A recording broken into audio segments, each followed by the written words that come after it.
જય સ્વામિનારાયણ હરિભક્તજનો, શ્રી સ્વામિનારાયણ વ્લોગ ચેનલમાં આપનું સ્વાગત છે. સારંગીના સુરથી અવિનાશની આરાધના ભાગ 1માં ભગવાન શ્રી સ્વામિનારાયણે નટબાળ ભુરિયાની સારંગીથી પ્રસન્ન થઈને તેને સોનેરી બુટ્ટાદાર પાઘ, જરિયાની અંગરખો વગેરે શણગાર અર્પી દીધા હતા.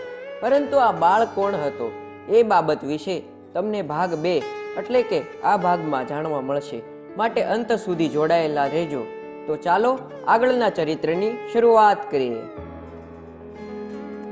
પીપળી ગામમાંથી ભગવાન શ્રી હરિ વિદાય થવા તૈયાર થયા ત્યારે નટબાળ પણ સાથે ચાલ્યો. તે વખતે પ્રભુએ કહ્યું, બેટા, તું પાછો વળ.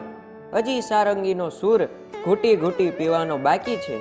અમને સંભાળજે. તારા અંત સમયે હું આવીશ. ભવની ભટકણ હવે તારે ટળી ગઈ છે.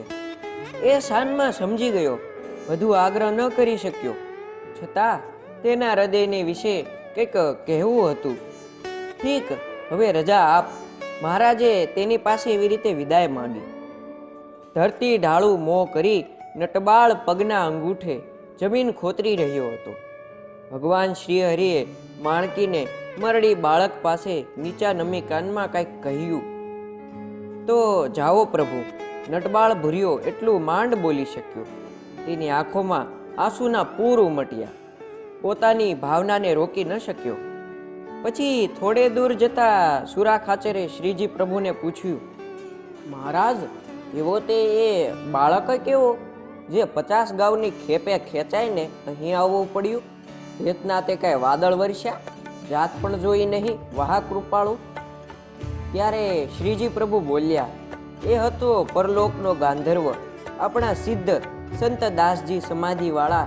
એકવાર ભૂર ભુવર વટાવી સ્વર્ગલોકમાં ગયા ત્યારે આ ગાંધર્વ સાથે મેળાપ થયેલો.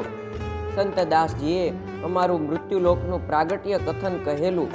ત્યારથી અમને મળવા એ તલસતો. એ ભટકતી જાતિમાં જ અવતર્યો. એમ કે સુખ સમૃદ્ધિમાં જઈશ તો પામવાનું ચૂકી જઈશ, ભમતો રહીશ તો કંઈક પ્રભુનો મેળાપ થશે ને એ દિવસ આવી ચડ્યો. હવે એ બહુ નહીં જીવે. વાહ પ્રભુ, કેવી દયા કરી, શી કરુણા. સારંગીના સુર સાથે એ બાળ હૃદય પણ કેવું વહેતું હતું. આશ્ચર્યના વંટોળ ને હાથના હાવભાવને મુખના મરોડથી ઠેલતા આગળ ચાલતા આ અસવારો ક્ષિતિજમાં અદૃશ્ય થયા. આ તરફ નટબાળ પણ પોતાની નાની વયે શ્વાસ છોડી અને ફરી સ્વર્ગે સિદ્ધાવ્યો. આવી રીતે ભગવાન શ્રી સ્વામિનારાયણે નટબાળને પોતાના દર્શનનું સુખ આપ્યું. જો આ વિડીયો તમને ગમ્યો હોય તો લાઈક કરજો. અન્ય હરિભક્તો સાથે આ વિડીયોને શેર કરજો. આવા અન્ય વિડીયો જોવા માટે અમારી ચેનલને સબસ્ક્રાઈબ કરજો. જય સ્વામિનારાયણ.